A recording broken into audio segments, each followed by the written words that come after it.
Okay. Sure.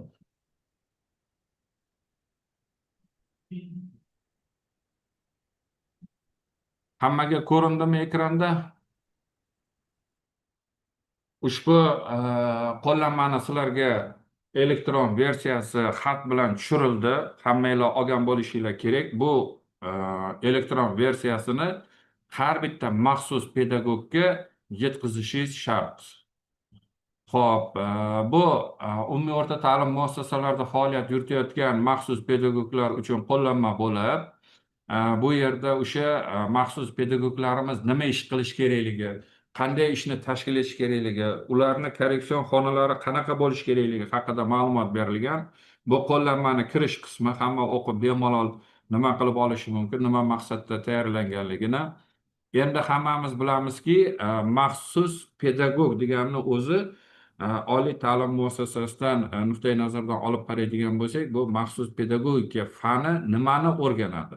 Ya'ni alohida ta'lim ehtiyojlari bo'lgan bolalarning individual va shaxsiy rivojlanish jarayonlarining mohiyati, qonuniyatlari va tendensiyalarini o'rganadigan fan. Ta'lim-tarbiya jarayonida maxsus pedagog yondashuvlarga muhtoj bo'lgan bolalar shaxsiyatiga yo'naltirilgan. Maxsus pedagogika maktabgacha, maktab va kattalar tarmoqlarga bo'linadi. Ya'ni maktabgacha deganda bu bog'cha yoshidagi bolalarimiz, maktab deganda shu 1-sinfdan 11-sinfgacha bo'lgan o'quvchilarimiz, kattalar deganda umumta'lim maktabini bitirib mustaqil hayotga qadam qo'ygan, voyaga yetgan shaxslar tushuniladi. Xo'p, o'qitish jarayonida korreksion tarbiyaviy ish metodlarini qo'llagan holda jismoniy va psixologik rivojlanishidagi nuqsonlarni yengillashtirish yoki bartaraf etishga qaratilgan maxsus pedagogik tadbirlar tizimi orqali amalga oshiriladi. Ya'ni rivojlanishidagi nuqsonlarni yengillashtirish. Bitta narsani to'g'ri tushuningki, yengillashtirish deganda o'sha bu tug'ma nuqsoni bo'lgan bolalarimizni butunlay tuzalib ketishiga, ya'ni tibbiy nuqtai nazardan tuzalib ketishi qiyin kechadi, lekin ijtimoiylashuviga mana shu yordam berish kerak, ya'ni yengillashtirish yoki bartaraf etishga qaratilgan maxsus pedagogik tadbirlar. Ayrim bolalarimizni korreksiyalash orqali bemalol bularni nuqsonlarini bartaraf etish mumkin. Maxsus pedagogikani asosiy vazifalari qatoriga rivojlanishida muammolari bo'lgan shaxslarni ijtimoiy muhitga moslashtirish, shuningdek hali jamiyatga to'liq moslasha olmagan yosh bolalarga patologik holatlarning profilaktikasi va davolash kiritiladi. Xo'p, maxsus pedagogning bo'limlari, ya'ni maxsus pedagogika fanining o'ziga xos bo'limlari bor. Bu defektologiya yo'nalishi bilan deyarli o'xshash, lekin biroz bo'lsa ham farq qiladigan tomonlari bor. Ya'ni surda pedagogika bu eshitishida nuqsoni bo'lgan shaxslarning ta'lim, tarbiyasi va ijtimoiylashuvi bilan shug'ullanadi. Tiflopedagogika bu ko'rishida, logopediya nutqida nuqsoni bo'lgan, oligofrenopedagogika bu aqliy rivojlanishida muammosi bo'lgan yoki orqada qolgan shaxsning ta'limi, tarbiyasi va ijtimoiylashuvini integratsiyasi bilan shug'ullanadi. Endi bundan tashqari o'rta pedagogika, ya'ni bu o'rta pedagogika deganda jismoniy rivojlanishida nuqsonlari bo'lgan shaxslarning, bu bilamizki o'sha cerebral palajlik, skolioz yoki harakat tizimining boshqa nuqsonlari bo'lgan shaxslarning ta'limi va tarbiyasi bilan shug'ullanadigan yo'nalish hisoblanadi. Yoki kompleks pedagogika bir nechta funksional rivojlanish nuqsonlari bo'lgan shaxslarning ta'lim va ijtimoiy moslashuvi usullarini o'rganadigan, ya'ni shug'ullanadigan yo'nalish bo'lib hisoblanadi. Xo'p, bu bo'limlar maxsus ehtiyojlari bor shaxslarga moslashtirilgan ta'lim va tarbiya jarayonlarini tashkil etishga qaratilgan. Xo'p, hurmatli Zoom ishtirokchilari, bu yerda e'tibor beradigan bo'lsak, nogironligi bo'lgan bolalar, nogironligi bo'lgan shaxs. Ya'ni nogironligi bo'lgan shaxslarning huquqlari to'g'risidagi O'zbekiston Respublikasining qabul qilgan qonuniga ko'ra ikkita ta'rif berilgan. Ya'ni nogironligi bo'lgan bola deganda kim tushuniladi, nogironligi bo'lgan shaxs deganda kim tushuniladi. Ya'ni nogironligi bo'lgan bolalar barqaror jismoniy, aqliy, sensor yoki ruhiy nuqsonlari tufayli hayotiy faoliyati cheklanganligi munosabati bilan davlat va jamiyat tomonidan ijtimoiy yordam ko'maklashishiga, ya'ni ko'rsatilishiga hamda o'z huquqlari va qonuniy manfaatlari himoya qilinishiga muhtoj 18 yoshgacha bo'lgan shaxslar tushuniladi. Ya'ni voyaga yetganda biz hisoblaymiz 18 yoshga to'lgan. 18 yoshgacha to'lmaganlar bu voyaga yetmagan bolalar bo'lib hisoblanadi. Shuning uchun bu yerda nogironligi bo'lgan bolalar deb 18 yoshga to'lmaganlar aytilar ekan. 18 yoshga to'lgan va mustaqil hayotga qadam qo'ygan shaxslar esa nogironligi bo'lgan shaxslar deb ijtimoiy yordam va himoyaga jamiyat va davlatning siyosiy, iqtisodiy, ijtimoiy hayotida boshqalar bilan birga teng, to'liq va samarali ishtirok etishi uchun shart-sharoitlar yaratilishiga muhtoj barqaror jismoniy, aqliy, sensor yoki ruhiy rivojlanishidagi nuqsonlari bo'lgan shaxslar tushunilar ekan. Xo'p, hurmatli Zoom ishtirokchilari, bu inklyuziv ta'lim sinfi, boshlang'ich, tayanch, korreksion sinflarga berilgan ta'rifni sizlar juda yaxshi bilasizlar. Vazirlar Mahkamasining 638-sonli qarori bilan tasdiqlangan nizomning kirish qismida berilgan, uni bemalol o'qib olishingiz mumkin. Endi inklyuziv ta'limni amaliyotga tatbiq etish va uni samarali tashkil etib yuqori natijalarga erishishda bir qator o'ziga yarasha qonuniyatlari bor. Bu inklyuziv ta'lim falsafasi. Inklyuziv ta'lim falsafasi deganda nima tushuniladi? Bu barcha insonlarning huquqlari, majburiyatlari, o'ziga xos xususiyatlari yoki imkoniyatlariga qaramasdan barcha uchun teng ta'lim olish imkonini yaratishga qaratilgan ta'lim falsafasidir.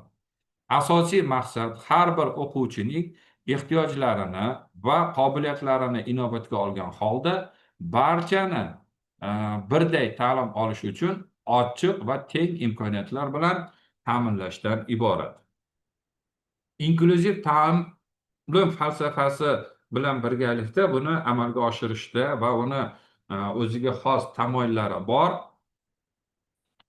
Inklyuziv ta'lim tamoyillari ta'lim tizimini barqaror, tenglikka asoslangan va barcha uchun imkoniyatlar yaratuvchi tizimga aylantirishga xizmat qiladi. Ushbu tamoyillar inklyuziv ta'limning asosiy tushunchalari va amalga oshirilishi uchun yo'l yo'riq bo'lib, har bir o'quvchining ehtiyojlariga moslashtirilgan ta'lim jarayonini yaratish uchun zarurdir. Ya'ni inklyuziv ta'limni bu yerda biz tamoyillarini ko'radigan bo'lsak, mana birinchisi inklyuziv ta'limni e'tirof etilishi, bu birinchi tamoyili. Ikkinchi tamoyili inklyuziv ta'limning barcha uchun ochiqligi. Uchinchi tamoyili bog'lanishning mavjud bo'lishi, ya'ni o'zaro hamkorlikning mavjud bo'lishi. Markazlashtirilmagan bo'lishi tamoyili. Ya'ni bu yerda ko'radigan bo'lsak, markazlashtirilmagan bo'lish tamoyili ta'lim jarayonining markazlashgan tizimlardan chiqishini nazarda tutadi. Bunda o'qitish va ta'limni individual ehtiyojlariga mos ravishda o'zgartirishga imkon beradigan tizimlar va metodlar ishlab chiqariladi. Ta'lim muassasalari o'quvchilarning ehtiyojlarini yaxshiroq tushunish va ularga mos keladigan yondashuvlarni ishlab chiqishda erkin bo'ladi. Keyingi tamoyilda ko'radigan bo'lsak, inklyuziv ta'limda kompleks yondosh, inklyuziv ta'limda moslashuvchanlik tamoyili va malakaviy tamoyil. Ya'ni bu yerda malakaviy tamoyil deydigan bo'lsak, inklyuziv ta'limda malakaviy tamoyili o'qituvchi va ta'lim muassasalari xodimlarining o'z ishini mukammal bajarishga, professional malakalarini oshirishga alohida e'tibor qaratiladi. O'qituvchilar o'quvchilarning turli ehtiyojlariga mos ta'limni samarali berish uchun o'z bilim va ko'nikmalarini doimiy ravishda yangilab borishlari kerak. Bu tamoyil ta'lim jarayonini yuqori sifatda va samarali o'tkazilishini ta'minlashga yordam beradi. Ya'ni inklyuziv ta'limda mana tamoyillarni ko'rdingiz, 7 ta tamoyili bor. Mana shu tamoyillar asosida inklyuziv ta'limni samarali tashkil etishga qaratilgan. Xo'p, maktabdagi maxsus pedagogning asosiy vazifasi nimadan iborat? Ya'ni maktabda maxsus pedagog qanaqa vazifalarni bajarish kerak? Ya'ni maxsus pedagogning asosiy vazifasi ta'limda qiyinchilikka duch kelayotgan, alohida ta'lim ehtiyojlari bo'lgan o'quvchilarni nogironligi bo'lmagan o'quvchilar bilan birgalikda samarali ta'lim olish imkoniyatini ta'minlash, ularning individual ehtiyojlariga mos pedagogik va psixologik qo'llab-quvvatlashni amalga oshirishdan iborat bo'ladi. Ya'ni hurmatli ustozlar, maxsus pedagogning asosiy vazifasi nimadan iborat ekanligini mana bilib oldingiz. Keyingi nimasini ko'radigan bo'lsak, maxsus pedagogning bundan tashqari yana o'zini vazifalari ham bor. Ya'ni boshqa vazifalarni ham o'z vaqtida aniqlash, ya'ni ta'lim va moslashuv jarayonida qiyinchiliklarga duch kelayotgan o'quvchilarni aniqlash, ularning rivojlanish darajasini va ta'lim ehtiyojlarini baholash, individual pedagogik psixologik qo'llab-quvvatlash rejasini ishlab chiqish, o'quv rejalarini moslashtirish, ya'ni o'quv rejalarini moslashtirish deganda psixologik, tibbiy, pedagogik komissiya xulosasiga muvofiq standart o'quv dasturlari va materiallarini bolaga moslashtirish. Hurmatli ustozlar, mana bitta narsani to'g'ri tushunish kerakki, inklyuziv ta'limda ta'lim olayotgan o'quvchiga amaldagi o'quv dastur va standartlarini moslashtirish emas, o'sha berilgan darslikdagi ma'lumotlarni yoki materiallarni o'quvchiga o'zlashtira olish o'sha qobiliyatiga, nimasiga, xususiyatiga qarab turib, maxsus pedagog tomonidan moslashtirishi nazarda tutilyapti. Korreksion rivojlantiruvchi mashg'ulotlarni o'tkazish, ya'ni individual va guruhli mashg'ulotlar orqali bolaning rivojlanishiga yordam berish. O'quvchining natijalarini kuzatib borish, ya'ni o'quvchining erishayotgan muvaffaqiyatlarni baholash, o'qishida ortiqcha qiyinchiliklar yuzaga kelgan taqdirda dars mashg'ulotlarini rejasini o'zgartirish. Endi bitta narsani bilamizki, nogironligi bo'lmagan o'quvchilarga yuklangan vazifa bilan bu o'quvchilarga yuklangan vazifa birday kelmasligi mumkin. Ya'ni o'sha o'quvchini o'zini imkoniyatiga qarab vazifalarni, mashg'ulotlarni rejasini tuzib, ularga o'sha o'quv yuklamalarini belgilashini nazoratga olish kerak. Mutaxassislar va ota-onalar bilan hamkorlik qilish, ijtimoiy moslashuvni rag'batlantirish. Ya'ni maxsus pedagog ushbu vazifalarni bevosita bajarish kerak bo'ladi. Xo'p, maxsus pedagog va defektolog. Diqqat bilan eshitinglar, balkim bizni ichimizda o'sha maxsus pedagog bo'lib ishlayotgan mutaxassislarimiz bo'lishi mumkin. Ular o'zlarining ma'lumotiga ko'ra defektologik ma'lumotga ega, ya'ni logoped bo'lishi mumkin, oligofrenopedagog, surdopedagog, tiflopedagog bo'lishi mumkin yoki qayta tayyorlovdan o'tgan mutaxassislarimiz bo'lishi mumkin. Ya'ni bu yerda diqqat bilan eshitib o'rganib oling. maxsus pedagog bilan defektolog vazifalari o'xshash bo'lsa-da, ular faoliyatidagi e, nima deydi, faoliyatiga qarab turli mutaxassisliklar hisoblanadi. Ya'ni defektolog alohida, maxsus pedagog alohida mutaxassislik hisoblanar ekan. Ya'ni defektolog rivojlanish nuqsonlarini aniqlash va to'g'irlashga ixtisoslashgan bo'lsa, defektolog, ya'ni defektologik faoliyat. Maxsus pedagog kengroq vazifalar doirasini qamrab oladi va bajaradi. Bolaning ta'lim jarayonini to'liq moslashtirishga qaratilgan ishlarni olib boradi. Ya'ni defektolog deganimizda, defektologik deganda bitta narsani tushuningki, agar logoped bo'ladigan bo'lsa, o'sha boladagi nutq nuqsonlarini aniqlab, uni korreksiyalashga qaratiladigan bo'lsa, haligi frena pedagog o'sha intellektual rivojlanishida muammolari bo'lgan yoki nuqsonlari bo'lgan o'quvchilarni bilan ishlaydigan bo'lsa, haligi nima tiflopedagog ko'rishida, surdopedagog esa eshitishidagi muammolar bo'lgan o'quvchilarni aniqlab va uni korreksiyalashga qaratilgan bo'ladi.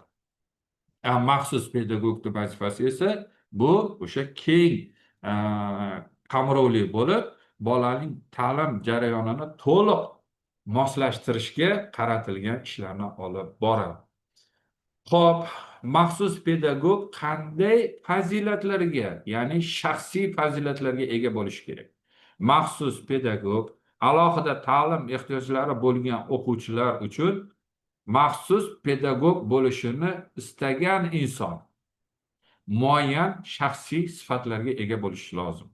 Bu kasb nafaqat kasbiy bilimlar, balki sabr, toqat va bolalarga bo'lgan yuksak hurmatni ham talab qiladi. Endi hurmatli ustozlar, bu yerda to'g'ri ma'noda buni tushunish kerak. Maxsus pedagogda ish faoliyati bu oson emas. Sabr, toqatni, ya'ni stressga chidamlilikni talab etadi. Bu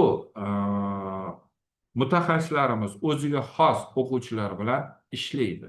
O'shaning uchun bu yerda maxsus pedagogni o'sha muhim shaxsiy sifatlarida empatiyali bo'lishi, ya'ni o'quvchilarning ehtiyojlarini tushunish va ularga emotsional qo'llab-quvvatlashni ko'rsatish.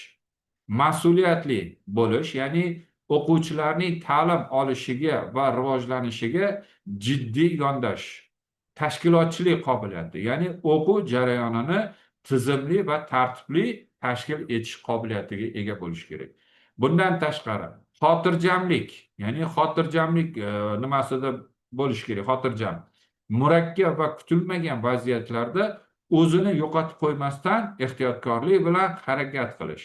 Nima uchun bu maxsus pedagogga xotirjamlik shaxsiy sifatlari qo'yilyapti? Ya'ni bu bolalarimizda kutilmagan holat bo'lishi mumkin, kutilmagan vaziyat bo'lishi mumkin. Ana shu vaqtda maxsus pedagog o'zini yo'qotib qo'ymagan holda xotirjamlik bilan ehtiyotkorlik choralarini ko'rish yoki harakat qilish kerak bo'ladi. Yoki taktik, ya'ni o'quvchilar va ularning ota-onalari bilan muloqot qilishda e'tiborli bo'lish va hurmatni saqlash. Bu yerda aytilayotgan turgan narsa, taktik deganni sababini bitta narsani to'g'ri tushuningki, bizda o'rganib qolganmiz, bizga stereotip bo'lib qolgan. Agar maktabimizda boshqa o'qituvchilar ko'rishida yoki tayanch harakatida nuqsoni bor bolalarimiz keladigan bo'lsa, to'g'ridan to'g'ri bu tap tortmasdan, bu ko'niga og'ir botadiki yoki uni nima deydi, kamsityapman-ku deb o'ylamasdan, ana oqsoqlab yuradigan o'quvchimiz bor-ku deydi, yoki ana cho'loq o'quvchimiz bor-ku, o'shani ota-onasi kelibdi deydi. Bu o'sha shaxsga nisbatan kamsitilish hisoblanadi.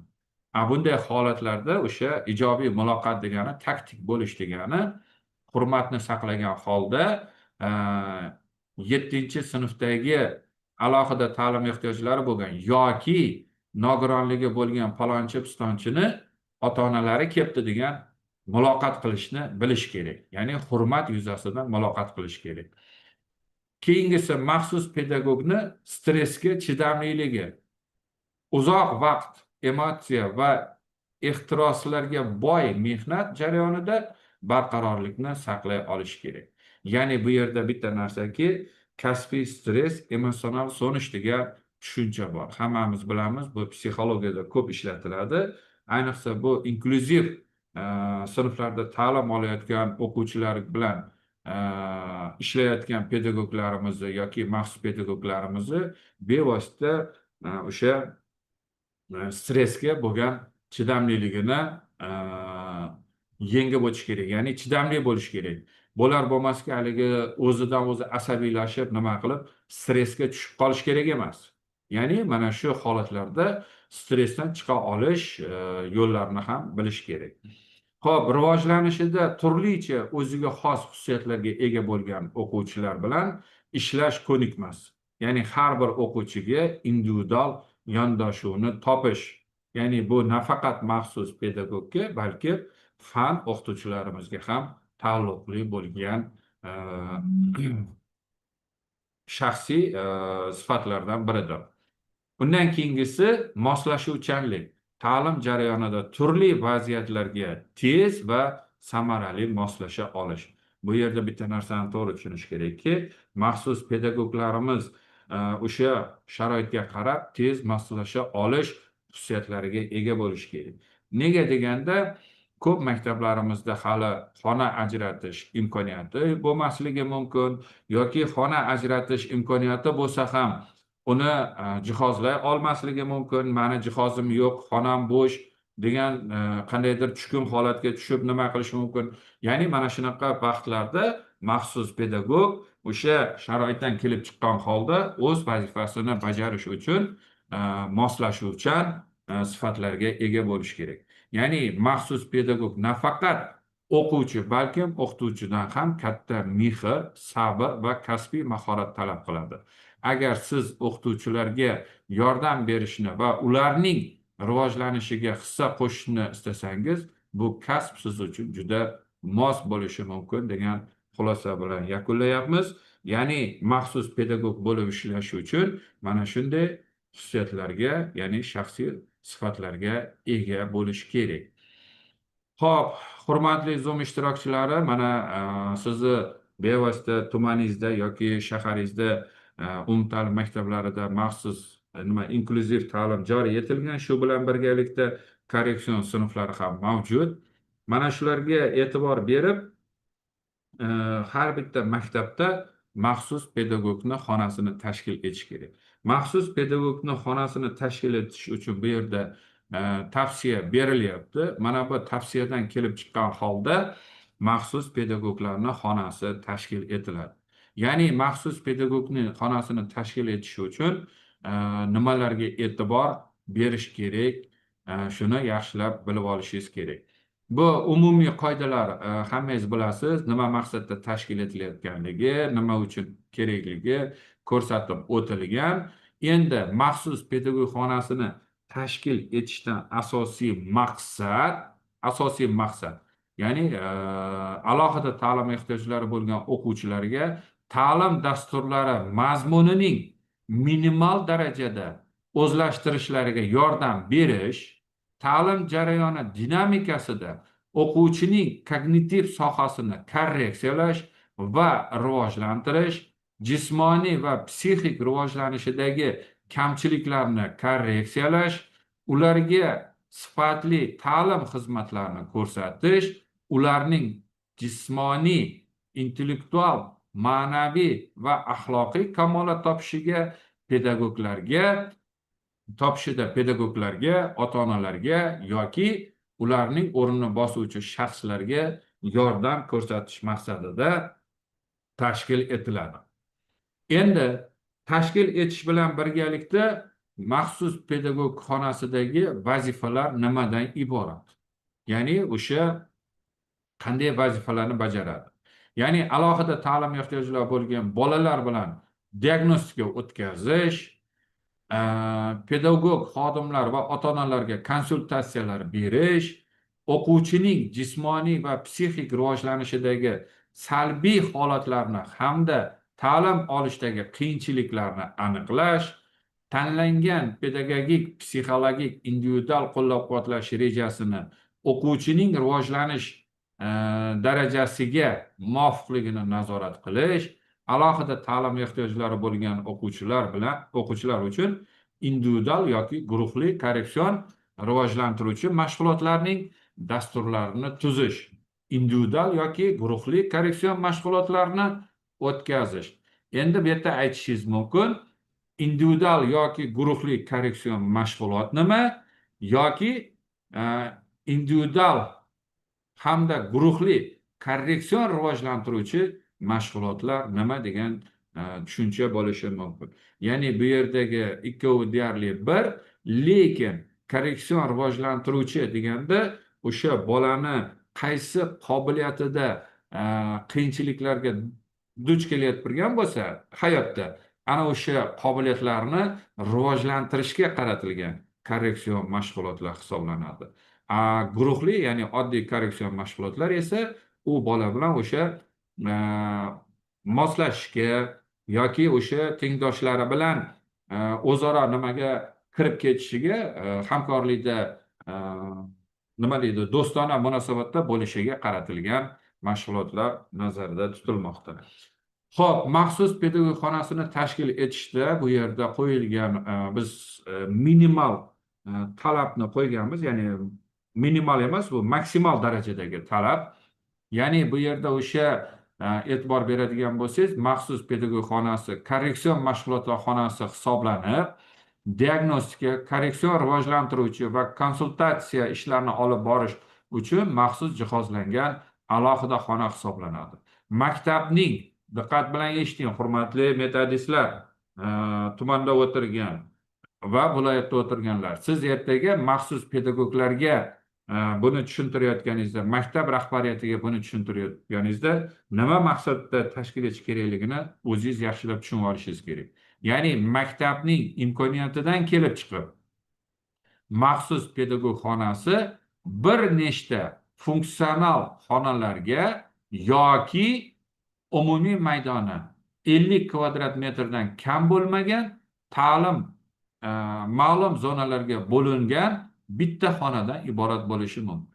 Endi to'g'ri, ayrim maktablarimizda xona ajratish imkoniyati bo'lmasligi mumkin. Bu yerda o'sha ta'lim muassasasini joylashgan muhitini, o'sha xususiyatidan, imkoniyatidan kelib chiqqan holda imkon qadar maxsus pedagogga xona ajratib berish choralarini ko'rish kerak.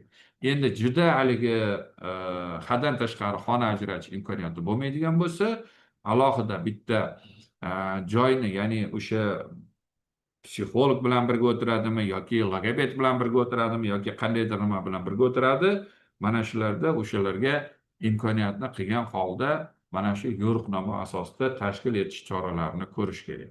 Ya'ni maxsus pedagog xonasi bu yerdagi qo'yilgan talab bu maksimal darajadagi talab, lekin joyidan kelib chiqqan holda buni imkon qadar sanitariya ko'rsatkich me'yorlari va gigiyena qoidalariga javob beradigan joyda tashkil etish choralarini ko'rish kerak bo'ladi. Xo'p, maxsus pedagog xonasi, ya'ni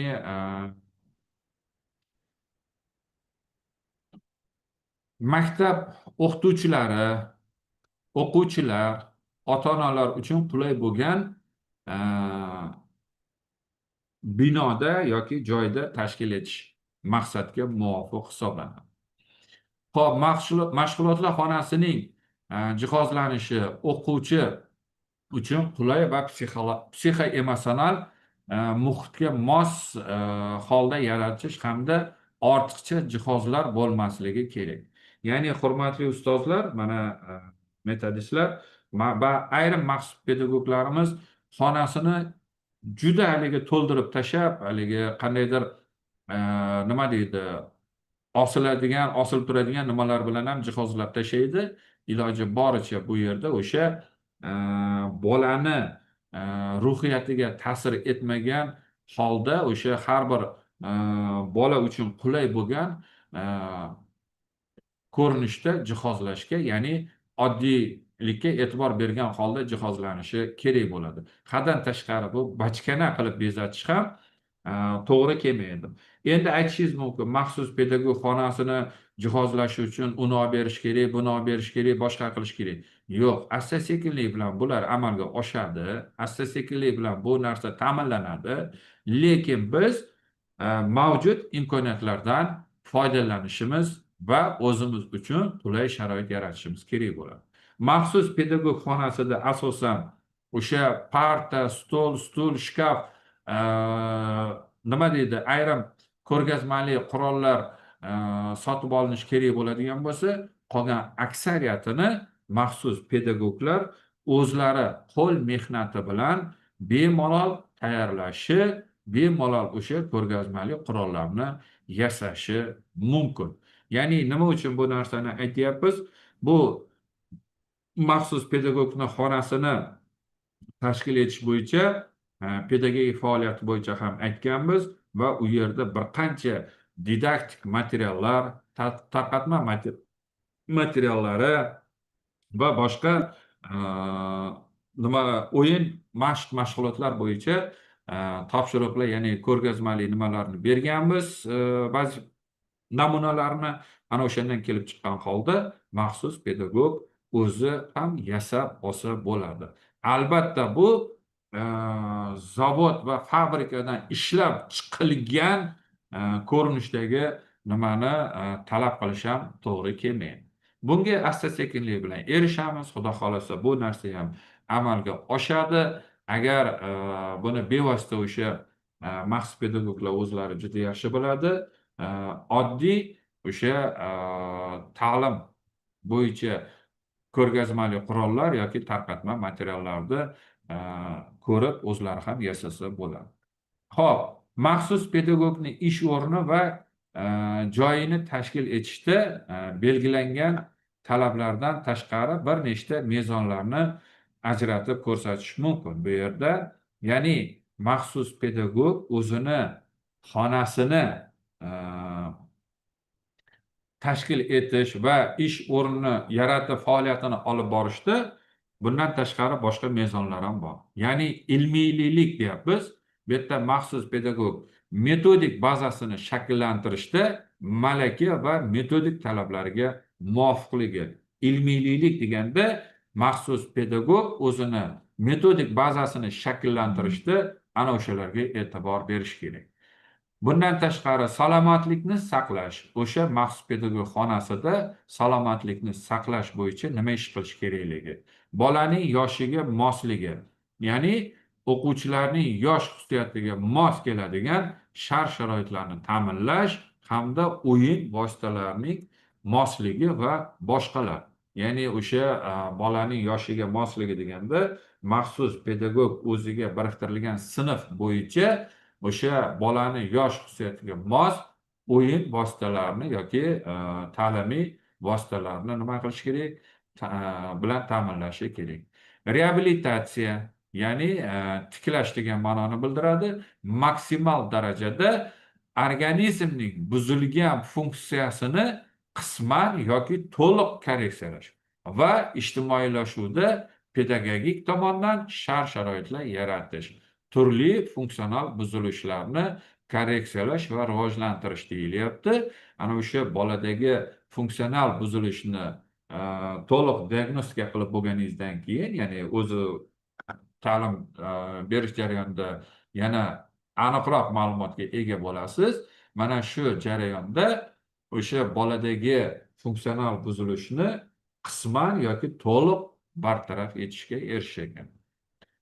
Xo'p, maxsus pedagog ish joyini tashkil etishda ikkita jihatga e'tibor qaratish lozim. Ya'ni bu yerda o'sha ikkita jihatni ko'radigan bo'lsak, alohida ta'lim ehtiyojlari bo'lgan o'quvchilar bilan ishlash joyi, ya'ni o'sha korreksion xonada maxsus pedagog qanaqa ish o'rinlarini yoki ish joylarini tashkil etish kerak. Ya'ni agar bitta xona bo'ladigan bo'lsa, bitta o'sha 50 kvadratli yoki qanchadir kvadrat metrga mo'ljallangan xona bo'ladigan bo'lsa, maxsus pedagog buni e, quyidagi zonalarga bo'lib olish kerak. Ya'ni o'quv mashg'ulotlar xonasi, ya'ni joyi, zonasi deymiz bu. Bitta xonani agar qismlarga bo'ladigan bo'lsak, o'yin mashg'ulotlar zonasi. Keyingisi harakatli mashg'ulotlar zonasi. Undan keyingisi o'yin mashg'ulotlari zonasi. Endi agar bizni o'zimizni o'zbek tilida nima qilib ko'radigan bo'lsak, ko'proq biz harakatli mashg'ulotlarni ham o'yin mashg'uloti deb bevosita aytishimiz mumkin yoki tushunishimiz mumkin. Bu yerda siz bitta narsaga diqqat bilan e'tibor beringki, o'quvchidagi o'sha buzilishni harakatli mashg'ulotlar orqali buni korreksiyalashingiz mumkin yoki o'yin mashg'uloti orqali rivojlantirishingiz mumkin bu yerda, hurmatli Zoom ishtirokchilari. Xo'p, menimcha Norin tumanidagi metodistimiz qayerga ketdi bilmadim. Hali ertaga maktabiga qanaqa qilib tushuntiradi, Xudo biladi. Norin tumanidagi ishtirok etib turgan ustozlarimiz, boshqa tumanlardagi ham ustozlarimiz bunga e'tibor bersa yaxshi bo'lar edi. Xo'p, endi maxsus pedagog xonada korreksion mashg'ulotlarni o'tkazish uchun o'quv mashg'ulotlar zonasi sifatida joy ajratiladi. Ya'ni o'quv mashg'ulotlar zonasi quyidagilarni o'z ichiga oladi. Maxsus pedagog uchun stol, stul, kamida 8 nafar o'quvchiga mo'ljallangan parta yoki stol, stul, doska, o'quv metodik qo'llanmalar, ko'rgazmali va tarqatma materiallari, o'quv mashg'ulotlar zonasi sanitariya ko'rsatkich me'yorlari talablariga javob berishi kerak bo'ladi.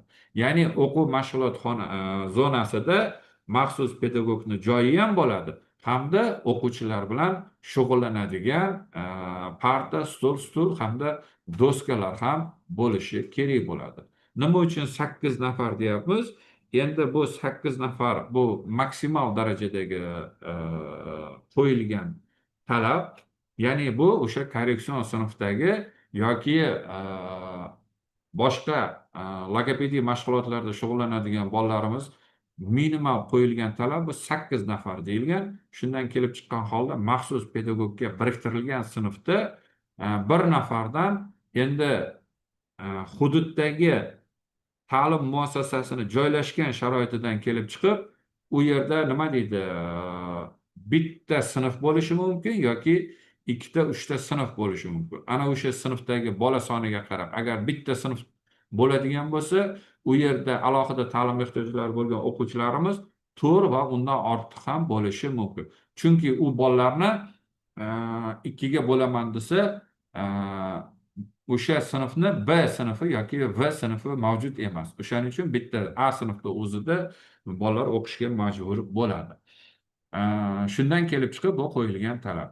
Harakatli mashg'ulotlar zonasi. Bu harakatli mashg'ulotlar zonasi, diqqat bilan eshitib oling. O'quvchilar bilan jismoniy mashqlar bajarish uchun gilam to'shalgan joy tayyorlanadi. Ya'ni gilam bu 1 ga 2 bo'lishi mumkin yoki 1 ga 1,5 bo'lishi mumkin. O'sha gilamni katta kichikligiga qarab. Bu joyda o'quvchilar bilan o'yinlar, mashqlar va boshqa harakatli mashg'ulotlar noan'anaviy tarzda olib boriladi. Ya'ni o'sha harakatli o'yin mashg'ulot joyida faqat deyarli bitta gilamcha bo'lsa bo'ladi. Xo'p, o'yin mashg'ulotlari zonasi. Bu o'yin mashg'ulotlari zonasi o'sha maqsaddan kelib chiqqan holda turlicha bo'lishi mumkin. Ya'ni rivojlantiruvchi o'yinlarni olib borishi uchun xonadan joy ajratiladi. Ajratilgan joyga stullar, o'yin materiallari uchun mo'ljallangan shkaflar qo'yiladi hamda o'quvchilarning yoshiga mos rivojlantiruvchi o'yin materiallari bilan jihozlanadi. Ushbu joyda maxsus pedagog o'quvchilar bilan rivojlantiruvchi o'yin mashg'ulotlari olib boriladi. Endi buni o'zingiz juda yaxshi bilasiz. Bu o'sha zavod fabrikalardan tayyorlangan o'yin nima deydi, moslamalari bo'lishi mumkin yoki boshqa ko'rinishdagi yoki o'z qo'lingiz bilan tayyorlangan moslamalar bo'lishi mumkin yoki o'sha boshqa ko'rinishdagi o'yin jihozlari bo'lishi mumkin. Ya'ni bu yerda eslatma berilyapti, agar maktabda xona ko'p bo'lib, xona bilan bemalol ta'minlanib joyi bo'ladigan bo'lsa, ya'ni maktabda xonalar yetarli bo'lsa, bir-biriga yaqin yonma-yon xonalarning bittasiga harakatli va o'yin mashg'ulotlarini olib borish uchun alohida xona tashkil etish ham mumkin. Ya'ni bu o'quv mashg'ulotlar zonasidan tashqari bu ikkita mashg'ulotlar zonasini boshqa xonada tashkil etish mumkin. Xo'p, maxsus pedagog faoliyat yo'nalishiga muvofiq ish yuritish joyi. Ya'ni boya aytdik, o'sha korreksion xonada, ya'ni maxsus pedagogning xonasi qanaqa zonalarga bo'linishini, endi maxsus pedagogni ham o'zini ish faoliyati bo'yicha ishini muvofiq tashkil etish bo'yicha zonalarga ham bo'linadi. Ya'ni o'sha boya boshida aytib o'tdik, o'quv mashg'ulotlar xonasi va maxsus pedagog uchun stol, stul, shkaf boshqa dedik. Ana o'sha joyda maxsus pedagog o'zi uchun tegishli zonachalarni tashkil qilib olish kerak, zonalar. Ya'ni diagnostika zonasi, korreksion rivojlantiruvchi zona, konsultatsiya va tavsiyalar berish zonasi, metodik qo'llanmalar zonasiga bo'lib taqsimlab olish kerak. Ya'ni maxsus pedagogning diagnostika zonasida alohida ta'lim ehtiyojlari bo'lgan o'quvchilarning defektologik tekshiruvlarni o'tkazish uchun metodik talablarga muvofiq maxsus jihozlar bilan jihozlangan yoki ta'minlangan joy. Korreksion rivojlantiruvchi zona alohida ta'lim ehtiyojlari bo'lgan o'quvchilarning kognitiv faoliyatini rivojlantirish va korreksiyalash uchun maxsus metodik materiallar bilan jihozlangan yoki ta'minlangan joy. Bu bo'lishi mumkin. Ko'rgazmali o'quv qurollari to'g'ri joylashtirilsa, ulardan foydalanish samarali bo'ladi. Keyingisi konsultatsiya va tavsiyalar berish zonasi. Ya'ni o'sha xonani o'zida ota-onalar yoki ularning o'rnini bosuvchi shaxslarga tegishli ma'lumotlarga ega bo'lishlari uchun joy hisoblanadi. Bu alohida haligi joy emas, bitta maxsus pedagog tomonidan ota-onalarga konsultatsiyalar, tavsiyalar to'g'ridan to'g'ri yoki e'lonlar taxtasi, ma'lumotlar stendi, shkafda kitoblar jamlanmasi va boshqalar nima deydi, ko'rinishlarda tashkil etiladi. Ya'ni bu yerda bitta narsani to'g'ri bilingki, maxsus pedagog konsultatsiya berish uchun alohida zona tashkil etish emas, o'sha o'qituvchini ish o'rnini joyida o'sha ota-ona bilan tegishli mas'ullar bilan to'g'ridan to'g'ri yuzma-yuz suhbatlashib konsultatsiya va tavsiyalar berishi mumkin yoki ushbu bermoqchi bo'lgan tavsiyalarini, ushbu bermoqchi bo'lgan konsultatsiyalarni e'lonlar taxtasiga osib qo'yishi mumkin yoki devoriy gazeta ko'rinishida ma'lumotli stend tayyorlashi mumkin, bukletlar qilishi mumkin, boshqa ko'rinishdagi flyerlar qilishi mumkin. Bundan tashqari o'sha o'zini ajratilgan joydagi shkafga o'sha ma'lumot beruvchi kitoblar, jurnallar, boshqa materiallarni qo'yishi mumkin. Xo'p, metodik qo'llanmalar zonasi maxsus pedagog ish faoliyatiga oid ilmiy, ta'limiy yoki rivojlantiruvchi dasturlar, normativ-huquqiy hujjatlar, ya'ni ta'lim to'g'risidagi qonun 48-60-638 bilan tasdiqlangan nizomlar yoki o'sha nogironligi bo'lgan shaxslarning huquqlari to'g'risidagi qonunlar, boshqa normativ huquqiy hujjatlarni qo'yish mumkin. Yo bo'lmasa maxsus kitoblar deganda, ya'ni o'sha maxsus pedagogikaga oid chop etilgan kitoblar, qo'llanmalar, jurnallar va boshqalar bilan jihozlanishi mumkin. Xo'p, bu zona maxsus pedagog tomonidan o'z faoliyatidagi vazifalarni tashkiliy va rejalashtirishga javob beradigan, shuningdek, ish stoli, javon yoki o'quv hamda metodik materiallarni saqlash uchun shkaflar bilan ta'minlangan bo'lishi kerak. Boya yuqorida aytib o'tdik, o'quv mashg'ulotlar zonasi deganda maxsus pedagog uchun alohida ajratilgan o'sha shkaf nimalarni ham e, tushunish mumkin. Xo'p, endi maxsus pedagog xonasida pedagogik faoliyat bilan shug'ullanishda a, nimalarga e'tibor berish kerak? Ya'ni maxsus pedagog ish faoliyatini mazmunan tashkil etish uchun quyidagi yo'nalishlarda kompleks yondashuvni amalga oshiradi. Bu birinchisi boya aytib o'tgandek diagnostika yo'nalishi. Biz yuqorida aytdik, diagnostik zona dedik. Ya'ni o'sha diagnostik zonada o'zini tegishli materiallari bo'ladigan bo'lsa, o'sha materiallari asosida diagnostika yo'nalishida nima ish qilish kerak? Mana bu yerda o'sha batafsil yozib berilgan. Ya'ni diagnostika ishlari maktabda tashkil etilgan kengash mutaxassislari tomonidan o'quvchini har tomonlama o'rganishning ajralmas qismidir. Defektologik tekshiruv natijalari psixologik, tibbiy, pedagogik ma'lumotlar bilan taqqoslanadi va kengash yig'ilishlarida muhokama qilinadi. Maktabdagi diagnostika yo'nalishi quyidagilarni o'z ichiga oladi. Mana bu yerda hammasini batafsil ochib berilgan. Buni bemalol o'qib olishi mumkin. Keyingi yo'nalishi korreksion rivojlantiruvchi yo'nalish. Bu bo'yicha ham batafsil ma'lumot berilgan. Maxsus pedagog tomonidan olib boriladigan korreksion rivojlantiruvchi ishning asosiy shakllari guruhli va individual mashg'ulotlar hisoblanadi. Guruhlar rivojlanishida bir xil turdagi buzilishlarga ega bo'lgan o'quvchilardan tashkil etiladi.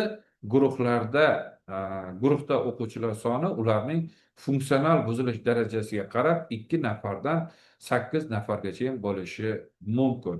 Ya'ni bu yerdagi guruhli mashg'ulot siz aytishingiz mumkin, menga biriktirilgan o'quvchi bitta yoki ikkita, uchta deyishingiz mumkin.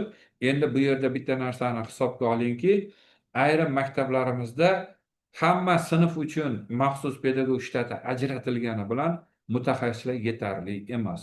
O'sha maktabda bitta yoki ikkita maxsus pedagog bo'lishi mumkin. O'shanaqa bo'ladigan bo'lsa, bu maxsus pedagog umumiy nimaga mutaxassis kadr kelgunga qadar amalga oshirib turadigan ishlari ham hisoblanadi.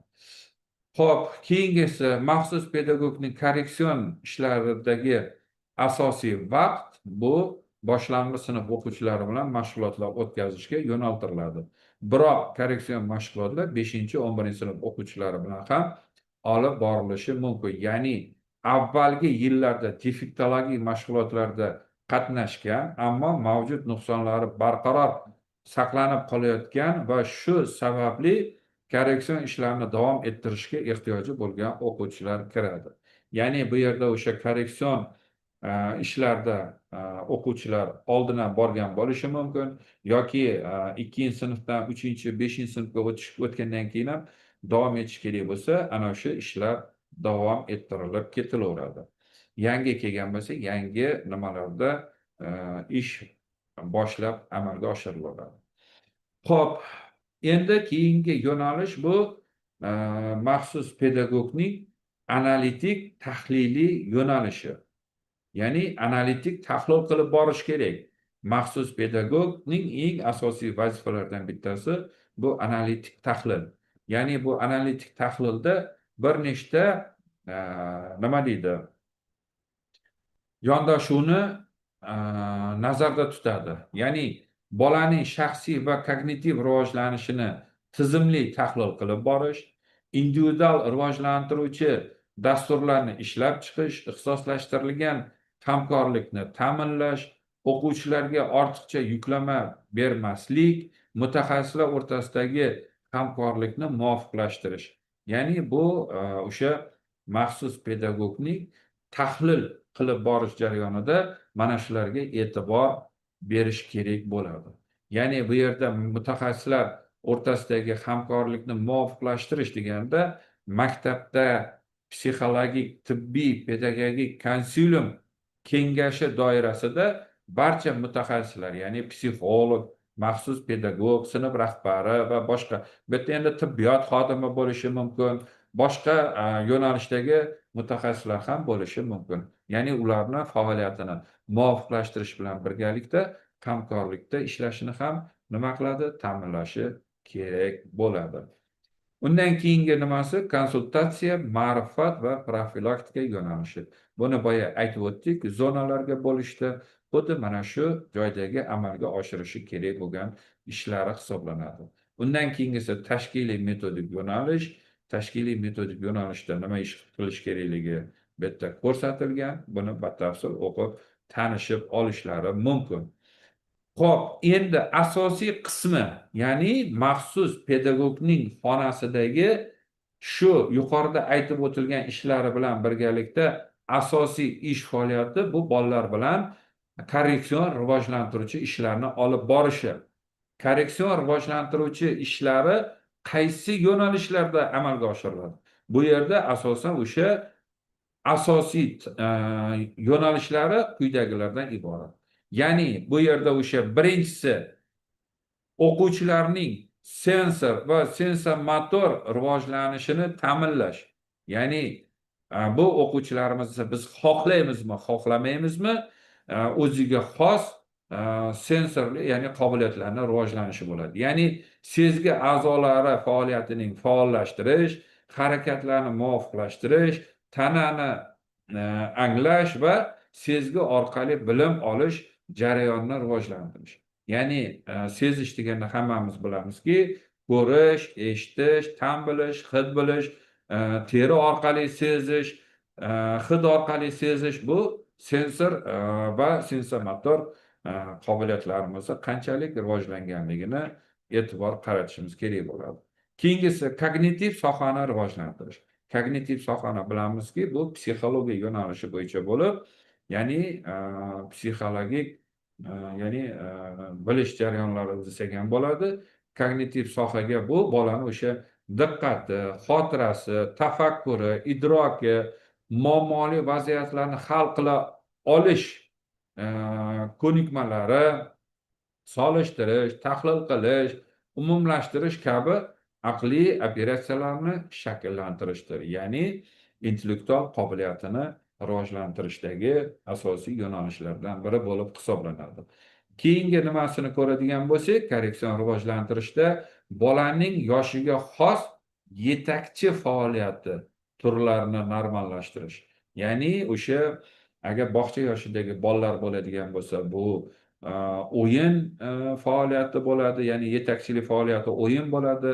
Boshlang'ich sinfda, o'rta sinfda, yuqori sinfda o'sha o'quvchining faoliyatiga qarab turib, yetakchilik qobiliyatini, ya'ni yetakchi faoliyatini rivojlantirishga, uni mustahkamlashga e'tibor qaratish kerak bo'ladi. Ya'ni mehnat qilish, o'quv faoliyatini yosh xususiyatlariga mos tarzda rivojlantirish va mustahkamlashdan iborat. Xo'p, keyingi yo'nalishimiz bolada makon va vaqt haqidagi tasavvurlarni hosil qilish, ya'ni shakllantirish. Uzr, tasavvurlarni shakllantirish. Makon tushunchalaridan yuqorida, pastda, oldida, orqasida, yonida, yaqinida, uzoqda, ichida, tashqarida kabi so'zlarning ma'nolarini anglash. Vaqt tushunchalaridan esa kunning qismi, ya'ni ertalab, tushlik, kechqurun, ya'ni bu sizlarga aniq bo'lishi uchun buni yanada maydalashtirish mumkin, yoki kunlar, haftalar, oylar, yillar, davrlar va oddiy vaqt atamalarini tushuntirishga qaratilgan. Bundan keyingi nimamiz? Bu atrof muhitdagi predmet va hodisalar haqidagi tasavvurlarni shakllantirish. Real hayotdagi narsalar, ularning belgisi, funksiyasi, bog'liqligi va sabab-oqibat munosabatlarini anglashga olib, ya'ni oid bilimlarni berish. Elementar matematik tasavvurlarni shakllantirish, ya'ni sonlar, miqdorlar, shakllar, kattaliklar, sanash, taqqoslash, geometrik figuralar, ya'ni shakllar haqida dastlabki bilimlarni shakllantirish. Bu asosan ko'proq boshlang'ich ta'lim yo'nalishida e, qo'llaniladigan yo'nalishlar. Lekin bu shu bilan birgalikda bu narsani ayrim o'quvchilarimizga takror ya'ni o'rgatib turish e, talab qiladi. Bu to o'rganib ko'nikma hosil qilib olguncha. Ya'ni ayrim toifadagi o'quvchilarimizga uzoq vaqt talab etishini maxsus pedagoglarimiz juda yaxshi biladi. O'quv faoliyatiga tayyorlov, ya'ni o'quv dasturini o'zlashtirish uchun zarur bo'lgan asosiy ko'nikma va malakalarni shakllantirish. Bu endi topshiriqni tinglash, tushunish, bajarish, o'zini nazorat qilish va hokazolar. Savodxonlik, o'qish va yozuvga tayyorlash, yordam berish, ya'ni tovushlarni ajratish, harf tovush mosligini tushunish, so'z tuzilishini anglash, bosqichma-bosqich o'qish va yozishga o'rgatish. Keyingi nimamiz og'zaki va yozma nutqni rivojlantirish. Ya'ni bu yerda o'sha o'quvchini lug'at boyligini oshirishga qaratilgan bo'ladi. Ya'ni bu yerda maxsus pedagoglarimiz mana shu korreksion rivojlantiruvchi mashg'ulotlarini rejasini tuzishda mana shu bolani qaysi tomondan, ya'ni qaysi qiyinchiliklarga duch kelayotganligini aniq bilgan holda rejasini tuzish talab etiladi. Ya'ni mana shular e'tiborga olinishi kerak bo'ladi. Endi 9 ta asosiy yo'nalishda qisqa izohli holda ta'riflab bergan bo'lsak, mana bu yerda mana shu birinchi o'sha sensor va sensormotor rivojlanishini ta'minlash yo'nalishida maxsus pedagog nima ish qilish kerak? Bu yerda nimaga e'tibor berish kerak? Mana shu birinchi yo'nalishda o'zida nimalarga e'tibor berish kerakligi aniq, ya'ni keng ma'noda berilib, undan keyin mana shu qaysi birida bola qiynalayotgan bo'lsa, mana shu ko'rsatilgan nimalarda bu yerda o'sha foydalanishi kerak bo'lgan vositalar va mashqlardan misollar keltirilyapti. Ya'ni didaktik o'yinlar va mashqlar bosh miya yarim sharlari o'ng va chap to o'rtasidagi o'zaro hamkorlikda ishlashini va harakatlarni rivojlantiruvchi kompleks mashqlar, maxsus o'yinlar bu yerda namunasi berilyapti.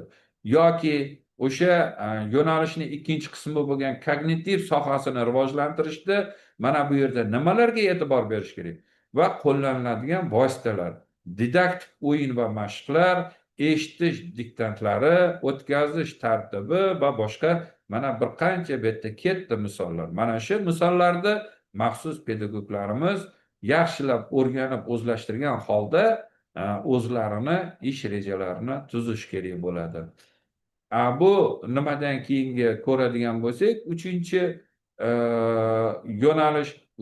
yo'nalish ham, boshqa yo'nalishlar ham bu yerda batafsil ochib berilgan. Ya'ni mana shu nimalarga e'tibor berish kerakligi maxsus pedagoglarimiz uchun amaliy dastur sifatida ko'rsatib berilgan. Xo'p, endi bu yerda nima qilib bevosita ko'radigan bo'lsak, mana o'sha uchinchi yo'nalish yetakchilik faoliyatini rivojlantirishda nimaga e'tibor berish kerak? Bolada makon va vaqt tasavvurlarini shakllantirishda, rivojlantirishda nimaga e'tibor berish kerak? Mana atrof muhit bo'yicha berilyapti bu yerda. O'sha elementar matematikada nimalarga e'tibor berish kerak shakllantirishda. Shu bilan birgalikda o'quv faoliyatiga tayyorlovda nimaga e'tibor berish kerak? Qo'llaniladigan vositalar bu yerda ko'rsatilyapti. 9-inchisi og'zaki va yozma nutqni rivojlantirish, lug'at boyligini oshirishda nimalarga e'tibor berish kerakligi. Endi bu korreksion rivojlantiruvchi yo'nalishi bo'yicha belgilangan vazifalari bo'ladigan bo'lsa, maxsus pedagogning ish shakli qanaqa? Maxsus pedagogning ish shakli o'sha xonasidagi ish shakli. Maxsus pedagog korreksion rivojlantiruvchi ishning asosiy shakli yakka va guruhli korreksion rivojlantiruvchi mashg'ulotlardir. Bu mashg'ulotlar korreksion rivojlantiruvchi yoki fanga yo'naltirilgan bo'lishi mumkin. Ya'ni bolaga individual qo'llab-quvvatlash rejasini tuzatdik. Bola o'sha korreksion rivojlantiruvchi mashg'ulotlarga muhtoj emasda, lekin fanni o'zlashtirishiga muhtoj. Ya'ni o'sha fanni o'zlashtirishiga muhtoj bo'ladigan bo'lsa, o'sha yo'nalishlarda ichidan tanlagan holda bolani o'sha fanlarga bo'lgan qiyinchiliklarni bartaraf etishga ko'maklashishi mumkin. Shuningdek, maxsus pedagog tomonidan o'tkaziladigan mashg'ulotlar fan o'qituvchisining ishini takrorlamaydi. Ya'ni bu yerda maxsus pedagog fanga yo'naltirilgan bo'lishi mumkin. Bu yerda fan o'qituvchisini aynan o'zini ish nimasini takrorlamaydi. Lekin o'sha maxsus pedagogik yondashuv asosida fanga yo'naltirilgan ishlarni olib borish kerak bo'ladi. Ya'ni bolaga o'rgatish kerak bo'lgan asosiy masalalarni o'rgatadi. Ya'ni ular o'quvchilarni darslarda olingan bilimlardan foydalanishga, o'z malaka va ko'nikmalarini dars mashg'ulotlari davomida bajarishga, qiynalayotgan vazifalarni hal qilish uchun qo'llashga, shuningdek darsdan tashqari vaqtlarda ham o'z ko'nikmalaridan samarali foydalanishga o'rgatadi ekan. Xo'p, maxsus pedagogning mana bu yerda ish hujjatlari ko'rsatilgan. Hozir amalda ko'ryapmiz. Maxsus pedagoglar o'zlaricha xohlaganicha kim nima desa kerak bo'lmagan ish hujjatlarini taxlab yotishdi. Bu yerda maxsus pedagogni o'sha kerakli hujjatlar ro'yxati berilgan. Undan ortiq maxsus pedagog ko'proq amaliy tarzda ishlash kerak va o'zini qilgan ishini izini qoldirish kerak. Ya'ni birov kelib o'rganganda, birov kelib so'raganda nima ish qilganligini izini qoldirish kerak. O'shaning uchun bu yerdagi maxsus pedagog quyidagi hujjatlari bo'lishi kerak. Ya'ni o'quv yili uchun yillik ish rejasi bu direktor tomonidan tasdiqlanadi. Korreksion rivojlantiruvchi mashg'ulotlar tavqif mavzu rejasi bu ham direktor tomonidan tasdiqlanadi. Yakka va guruhli tarzda o'tkazilgan korreksion mashg'ulotlarining qayd qilish jurnali, ota-onalar va o'qituvchilarga konsultatsiya va tavsiyalar berish uchun jurnal, ya'ni qanaqa tavsiya berildi, qanaqa konsultatsiya berildi, ana o'sha bo'yicha qayd qilib boradigan jurnal. Alohida ta'lim ehtiyojlari bo'lgan o'quvchilarning hujjatlar yig'ma jildi. Bu hujjatlar yig'ma jildi keyingi nimada batafsil berilgan. Maxsus pedagogning dars mashg'ulotlari tahlil daftari bo'lishi kerak. Undan keyin o'quvchining o'sha alohida ta'lim ehtiyoji bo'lgan o'quvchilarning asl holatini baholash bo'yicha to'plangan hujjatlar papkasi, ya'ni o'quvchilarning diagnostika natijalari papkasi bo'lishi kerak. Pedagogik psixologik qo'llab-quvvatlash individual rejasini ishlab chiqish bo'yicha funksional holatini o'rganishning asl holati varaqasi bo'lishi kerak.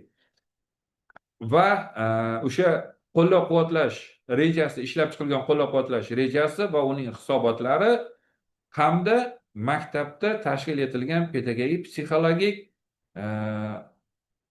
psixologik tibbiy pedagogik konsilium kengashining yig'ilish bayonnomalari va uning ijrosi bo'yicha hisobotlar papkasi bo'lishi kerak. Xo'p, endi bu yerda aytishinglar mumkin, maxsus pedagoglar maktabda bir nechta u hamma uchun o'ziga alohida qiladimi yoki bitta bir jamlangan holda qiladimi deb savol berishinglar mumkin. To'g'ri, maxsus pedagoglar agar maktabda bitta o'zi bo'ladigan bo'lsa, bitta o'zi shu vazifalarni qilib, o'zini nima deydi, ish hujjatlari va hisobotlarni tayyorlash kerak. Agar ikkita va undan ortiq 3 ta, 4 ta, 5 tagacha bo'ladigan bo'lsa, o'zaro kelishgan holda ichlaridan bittasini rahbar deb tanlab olish kerak-da.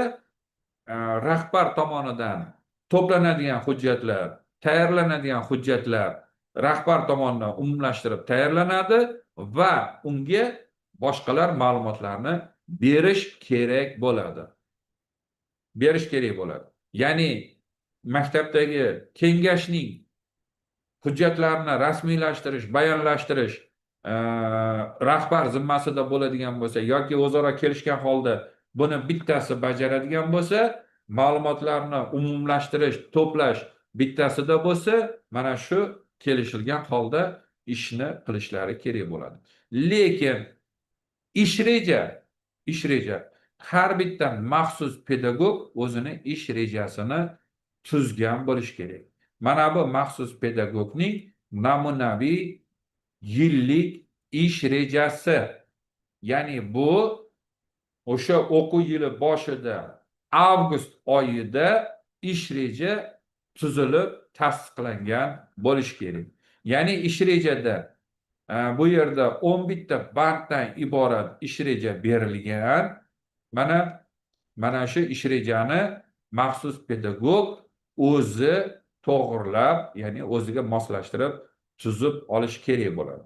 Endi mana bu 11 ta banddan iborat ish rejani qanday qilib bajarish kerak? Har bitta bandni bajarishda nimaga e'tibor berish kerakligi bo'yicha sharh berilgan. Mana bu ish rejani bandidagi har bitta bandiga sharh. Ya'ni qanaqa sharhdan iborat, qanaqa ishlar bajarish kerak.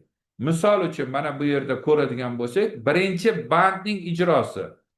Ya'ni alohida ta'lim ehtiyojlari bo'lgan o'quvchilarning o'zlashtirishi, o'quv dasturlarini bajarishi, sog'lig'i hamda psixologik holatini o'quv yili davomida psixologik, tibbiy, pedagogik konsiliumini olib borish maqsadida kengash faoliyatini tashkil etish degan band.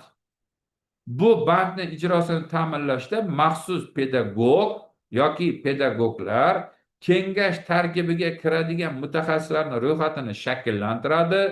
Kengash tarkibida quyidagi mutaxassislar bo'lishi kerak: o'quv ishlari bo'yicha direktor o'rinbosari, ma'naviy ma'rifiy ishlar bo'yicha direktor o'rinbosari, inklyuziv ta'lim sinfi agar boshlang'ich tayanch korreksion sinf bo'lsa, o'qituvchilari, psixolog, maxsus pedagoglar, maktabda vrach pediatr bo'lsa, vrach pediatr, agar vrach pediatr bo'lmasa, tibbiyot hamshirasi, agar maktabda umuman vrach pediatr yoki tibbiyot hamshirasi ham bo'lmasa, maktabda mavjud bo'lmagan mutaxassislar, ya'ni vrach pediatr, psixonevrolog deyapmiz, hududiy ko'p tarmoqli yoki oilaviy poliklinika bilan tuzilgan shartnoma asosida kengash ishiga jalb qilinishi mumkin deyapmiz. Endi bu yerda to'g'ri, har bitta ta'lim muassasasida tibbiyot xodimi shtati mavjud emas. Chunki o'quvchilarning kontingenti to'g'ri kelmasligi mumkin. Lekin tibbiyot xodimi bo'lmasa ham o'sha tumandagi poliklinikaga biriktirilgan vrachi bor. Ya'ni poliklinikada ham hududlar bo'lib berilgan. Har bitta vrach ularga, ya'ni shundan kelib chiqib, biriktirilgan vrach bilan hamkorlikda buni tashkil qilish ham mumkin. Xo'p, kengash tarkibi va uning vazifalari maktab direktorining buyrug'i bilan rasmiylashtiriladi. Har yili avgust oyining 25-sanasigacha maktab direktorining buyrug'i bilan qayta tashkil etiladi. Nima uchun qayta tashkil etiladi?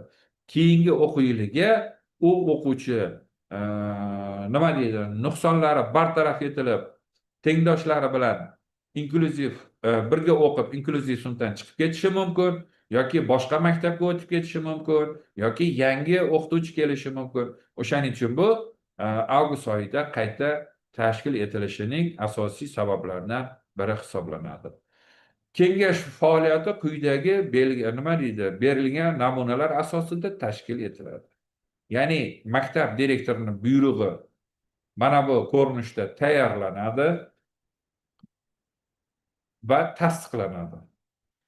Kengash tarkibi o'sha buyruqqa ilova qilinadi. Bu yerda kengashning raisi o'quv ishlari bo'yicha direktor o'rinbosari hisoblanadi. Ya'ni bitta narsani bilingki, boshlang'ich sinf bo'yicha zavуч, ya'ni o'quv ishlari bo'yicha direktor o'rinbosari bu yerga kirmaydi. Bu yerga asosan maktabning asosiy o'quv ishlari bo'yicha direktor o'rinbosari rais sifatida tayinlanadi. Ma'naviy ma'rifiy ishlar bo'yicha ham direktor o'rinbosari bu kengash raisi o'rinbosari hisoblanadi. 4-sinf inklyuziv sinf o'qituvchisi, 6-10 mana ko'rsatilgan maktab psixologi, maxsus pedagog yoki maxsus pedagog bitta kotib bo'ladi yoki kotiba, vrach pediatr и vrach psixonevrolog deyapmiz, ya'ni jamoatchilik kelishuvi asosida deyilgan nima. Endi bu yerda kengash a'zolari tarkibi kamida 7 nafar bo'lishi kerak. Maktabdagi o'qituvchilar kontingentidan kelib chiqib o'zgarishi mumkin. Bu 7 ta, 9 ta, 11 ta, 13 ta bo'lishi mumkin. Ya'ni maktabdagi o'sha kontingentga qarab. Kengash a'zolari boshqa ishga o'tgan taqdirda uning o'rniga kelgan xodim vazifasini davom ettiradi. Xo'p, kengash yig'ilishining bayonnomasining namunasi berilyapti. Ya'ni mana shu ko'rinishda bayonnomani yuritiladi. Ya'ni bu maxsus pedagog tomonidan o'sha har chorakda yoki o'quv yilini boshida yoki unga qilinishi kerak bo'lgan individual rejani tasdiqlashda hammasida mana shunaqa ko'rinishida yig'ilish protokoli rasmiylashtiriladi va oxirida kengashning barcha a'zolari imzo qo'yib tasdiqlaydi. Xo'p, maktabdagi psixologik, tibbiy, pedagogik konsilium kengashining o'quv yili oxirida har bitta o'quvchi uchun xulosa tayyorlanadi. Ya'ni o'sha o'quvchining o'zlashtirishi, sog'lig'i, boshqa hamma ma'lumotlar bu o'quv yili davomida jamlanib boriladi va o'quv yilining oxirida o'sha nogironligi bo'lgan, inklyuziv sinflarda ta'lim olgan, alohida ta'lim ehtiyojlari bo'lgan o'quvchilarni o'quv yilining yakunlanishi jarayonidagi ta'limdagi ijobiy o'zgarishlari yoki salbiy o'zgarishlar, umuman o'quvchi haqida xulosa tayyorlanadi. Bu xulosani o'sha maxsus pedagog o'ziga biriktirilgan sinf bo'yicha tayyorlaydi. Bu yerda o'sha bevosita psixolog, sinf rahbar, tibbiyot xodimi va boshqa mutaxassislarni ham fikri inobatga olinadi. Mana bu ko'rsatkichlar shu ko'rsatkichdan kelib chiqqan holda o'quvchiga har bitta band bo'yicha izoh yoziladi. Agar ijobiy o'zgarish bo'lsa, ijobiy o'zgarish, salbiy o'zgarish bo'lsa, salbiy o'zgarish. Ya'ni hurmatli Zoom ishtirokchilari, mana palonchi o'quvchi bor, uni qanday qilib men maktabdan boshqa maktabga o'tkazsam, ya'ni ixtisoslashtirilgan maktabga qanday qilib o'tkazsam bo'ladi? Bu bola bizda eplay olmayapti, bu bola bizda o'rgana olmayapti, bu bola bizga umuman to'g'ri kelmaydi degan fikrlarni bildirasizlar yoki imkon qadar u bolani chiqarib yuborishga harakat qilasiz. Bu yerda inklyuziv sinfga o'quvchi keldimi? Inklyuziv sinfga kelgan o'quvchini yo'llanmasini o'zgartirish bu psixologik, tibbiy, pedagogik komissiyaga bog'liq. Ya'ni psixologik, tibbiy, pedagogik komissiya unga 1 yil muhlatga yo'llanma berdimi? O'sha 1 yil davomida bolada salbiy o'zgarish bo'lmasa, bolada hech qanaqa o'zgarish bo'lmay, teskari tomonga ketadigan bo'lsa, mana shu sizni bergan xulosangiz asosida u komissiya xulosangizni inobatga olib, o'sha ixtisoslashtirilgan ta'lim muassasasiga yoki o'sha tegishli markazlarga yo'naltirishi mumkin. Ya'ni yo'naltiradi. Mana bu xulosani o'quv yili oxirida kengash a'zolari tomonidan ko'rib, ma'qullanib tasdiqlanadigan xulosa. Bu ikkinchi band korreksion xonani tashkil etish va jihozlash. Mana bunisi esa qabul qilingan o'quvchilarning o'sha shaxsiy yig'ma jildlarni shakllantirish, ya'ni bazasini va shaxsiy yig'ma jildini shakllantirishda mana shaxsiy yig'ma jildida qanaqa hujjatlar bo'lishi kerak, undan keyin maxsus pedagog tomonidan qanaqa ma'lumotlar jadvali bo'lishi kerak, qanaqa statistik jadvallari bo'lishi kerak. Mana bu birinchi jadval maxsus pedagogning o'zida bo'ladigan bo'lsa, mana bu ikkinchi jadval esa sinflar kesimida tayyorlangan statistik ma'lumot. Bu siz o'zingizni jamoangiz bilan kelishib rahbar deb tayinlangan maxsus pedagogning qo'lida bo'lishi kerak. Chunki bu ma'lumotlarni so'raganda taqdim etishga mas'ul hisoblanadigan odam. Mana bu bolani maktabga qabul qilgan yoki ta'lim olayotgan alohida ta'lim ehtiyojlari bo'lgan o'quvchilarni funksional baholash orqali asl holatini o'rganish bo'yicha alohida yozib ko'rsatilgan shart. Maxsus pedagog nima ish qilish kerak, psixolog nima ish qilish kerak va qaysi metodlar asosida bolaga xulosa tayyorlash kerak. Ya'ni psixolog asosan kuzatish va so'roq metodlardan foydalangan holda bolani asl holatini o'rganadi. Ya'ni kuzatish metodi bo'lishi mumkin. Ya'ni quyidagi ko'rinishlarda amalga oshiriladi. Tashqi kuzatish, ichki kuzatish, erkin kuzatish, standartlashtirilgan kuzatish, guruh ichida kuzatish va guruh tashqarisida kuzatish nima deydi? Ko'rinishlarda amalga oshirishi mumkin. Yoki so'roq metodi bo'yicha esa og'zaki so'rov, yozma so'rov, erkin, ya'ni suhbat so'rovi va standartlashtirilgan so'rov turlaridan foydalanishi mumkin. Psixolog o'quvchining bilish faoliyati bo'yicha diqqati, nutqi, faoliyati, bilish jarayonlari bo'yicha va boshqa mana shu hammasini inobatga oladi. Matematika o'qituvchisi u nima qilish kerak? Til o'qituvchilari qanday xulosa berish kerak? Mana bu yerda har bittasi nima qilib yozilyapti. Sinf rahbari o'sha bolani o'rganish jarayonida nimalarga e'tibor berib xulosa berish kerak? Ota-ona bilan qanday xulosalarni olish kerak va oxirida eslatma berilyapti. 4-bandning 2-xat boshi ham alohida ko'rsatilgan. 5-band bo'yicha maxsus pedagog qanaqa didaktik va tarqatma materiallarni tayyorlash kerak. Ya'ni didaktik materiallar, tarqatma materiallar, rasmli kartochkalar, sensorli materiallar, qo'lda ishlashni talab qiluvchi vositalar, mana shularning hammasini maxsus pedagog o'zi tayyorlashi kerak bo'ladi. Qo'lda tayyorlash imkoniyatiga ega bo'lganlarni. Xo'p, 6-bandni 1-xat boshi bu darsni kuzatish va tahlil qilish. Maxsus pedagog nima maqsadda darsni kuzatish kerak va tahlil qilish kerak? Darsni kuzatish jarayoniga qanaqa tayyorgarlik ko'rish kerak? Nimalarga e'tibor bergan holda tayyorgarlik ko'rishi mana bu yerda batafsil ochib yozib berilgan. Maxsus pedagog nimalarga e'tibor berish kerak, nimalarni kuzatish kerak, qanday qilib xulosalar tayyorlashi kerakligi bo'yicha. Mana bu. Kuzatish va tahlil qilish daftarini namunasi. Mana bu ustki qismi, mana bu ichki qismi.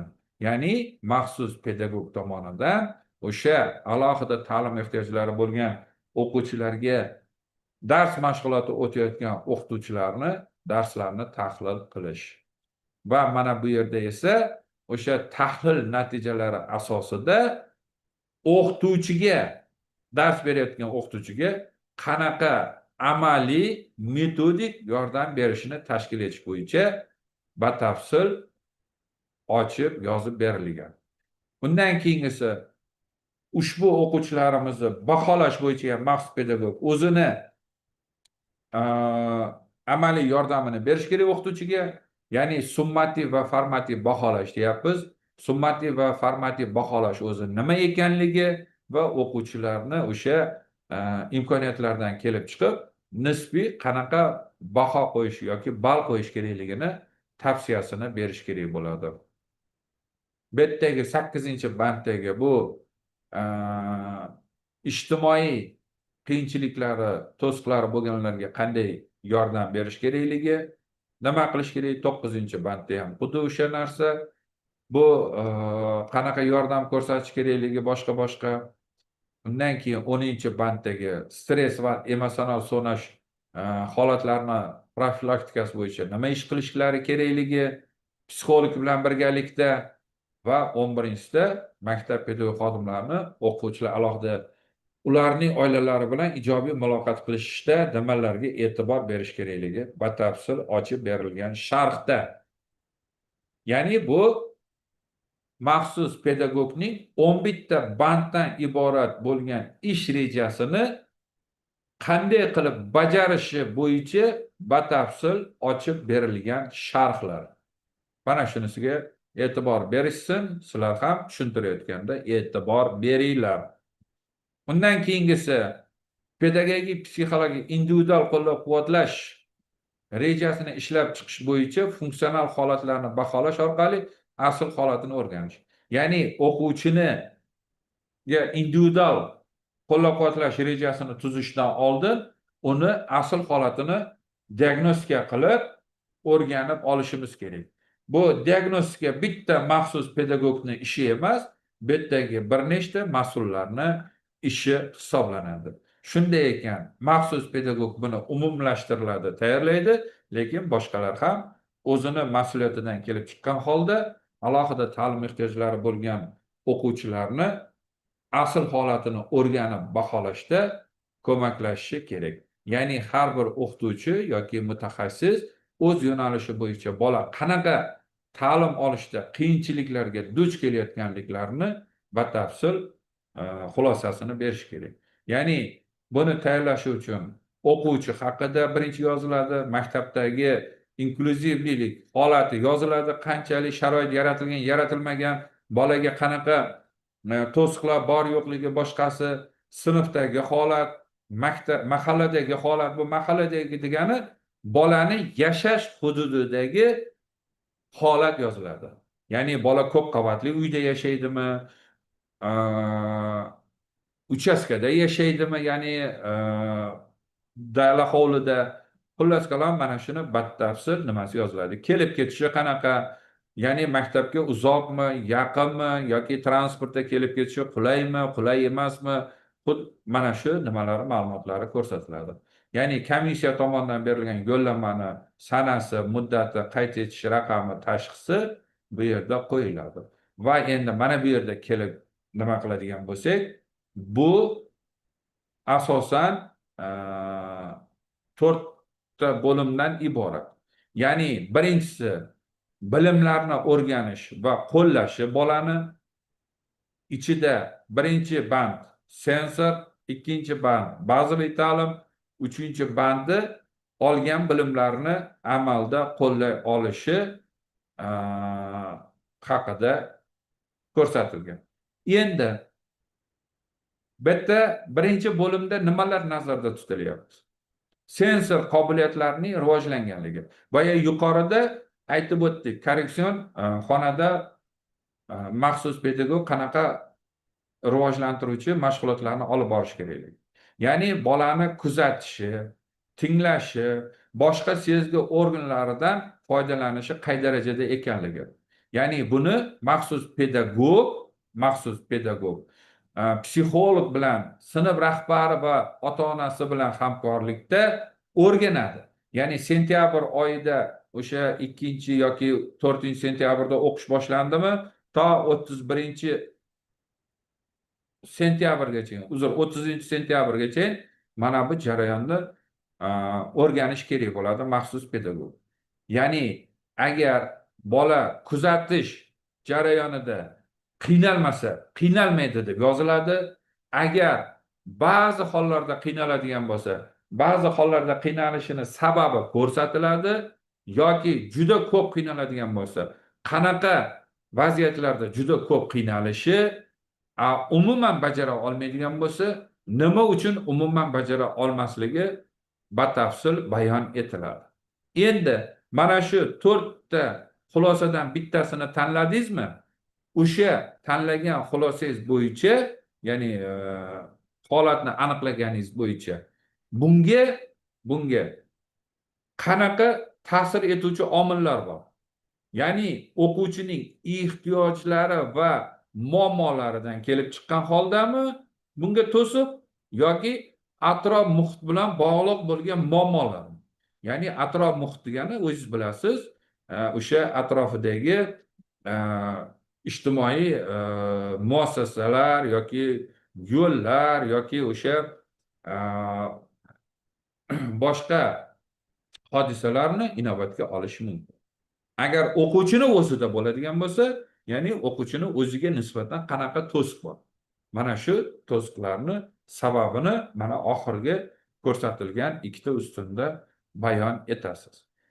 Va shundan kelib chiqqan holda buni to'liq to'ldirib bo'lganingizdan keyin mana shundan kelib chiqib, mana bu oxirida siz bolaga individual qo'llab-quvvatlash rejasini tuzasiz. Mana bu shaklda. Bu yerda o'sha ma'lumotlar to'liq qaytib yoziladi va kuzatish natijasida aniqlangan holat bu yerga yoziladi.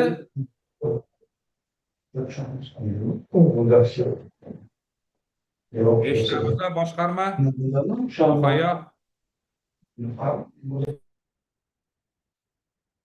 Va mana shu aniqlangan muammoni bartaraf etish uchun belgilangan maqsadlar mana bu yerga ketma-ketlikda yoziladi. Birinchi nima ish qilinadi, ikkinchi nima ish qilinadi, uchinchi nima ish qilinadi. Undan keyin mas'ul shaxs, ya'ni mutaxassis bu yerga ismi sharifi yoziladi va monitoring qilish muddatlari ko'rsatib qo'yiladi.